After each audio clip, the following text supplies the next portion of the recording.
Noong bata pa si Mang Eduardo, wala siyang ininda sa katawan. Malakas masigla at halos araw-araw ay abala sa bukid.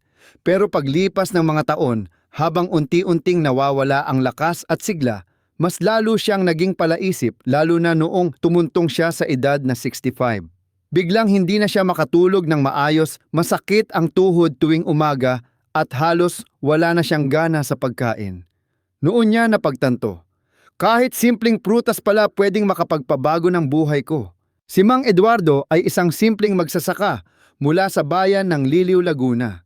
Sa bawat araw na dumadaan, tila ba mas dumarami ang iniisip niya, hindi lang para sa sarili, kundi para sa kanyang asawang si Aling Mila, na dati ring malusog, ngunit ngayoy halos hindi na makalakad ng maayos dahil sa pananakit ng kaso-kasuan. Hanggang isang araw may dumalaw na bisita sa kanilang tahanan, ang kanyang pamangkin na si Dr. Rina, isang nutrisyonista na nagtatrabaho sa Maynila. Napansin kong parang namamayat kawika nito.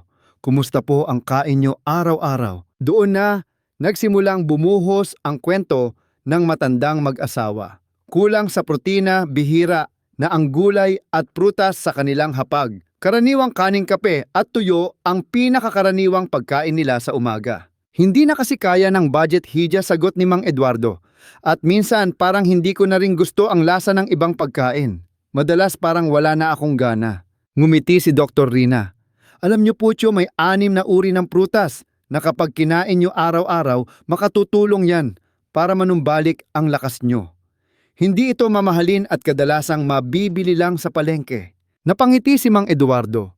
Hindi niya akalaing sa edad niyang ito, may pag-asa pa pala para bumuti ang pakiramdam niya. Narito ang 6 na prutas na ibinahagi ni Dr. Rina sa kanya at maaaring makapagpabago rin ng kalusugan ng maraming senior. 1. Saging banana. Ang lakas ng kalamnan at laban sa pagkapagod. Mula noong araw na iyon, sinimulan ni Mang Eduardo ang pagkain ng saging tuwing umaga. Isang hinog na lakatan na may konting kape. Masarap pala ito lalo na kapag malamig, na tatawang sabi niya kay Aling Mila. Ayon kay Dr. Rina, ang saging ay mayaman sa potassium na mahalaga sa mga senior para hindi manghina ang kalamnan, maiwasan ang panginginig at mapanatili ang maayos na tibok ng puso. Isa pa, ang natural na asukal nito ay nagbibigay ng sapat na enerhiya na hindi nagdudulot ng sobrang taas ng blood sugar. Pagkalipas ng 1 linggo, napansin ni Mang Eduardo na mas madali na siyang makabangon mula sa pagkakahiga. Ang simpleng prutas na yon ay parang naging pananghalian ng kanyang katawan sa umaga. Papaya, ang lunas sa mabagal na tiyan at mahinang immune system. Isang umaga nagdala si Aling Mila ng hinog na papaya mula sa kanilang bakuran. Subukan natin to, sabi niya. Sabi ni Rina, maganda raw sa tiyan. Hindi sila nagkamali. Sa edad ni Mang Eduardo, ang constipation ay isang karaniwang problema. Ngunit mula nang maisama sa kanilang pagkain ang papaya, mas naging regular ang kanyang pagdumi at nabawasan ang kabag. Ayon kay Dr. Rina, ang papaya ay may enzyme na tinatawag na papain na tumutulong sa pagtunaw ng pagkain.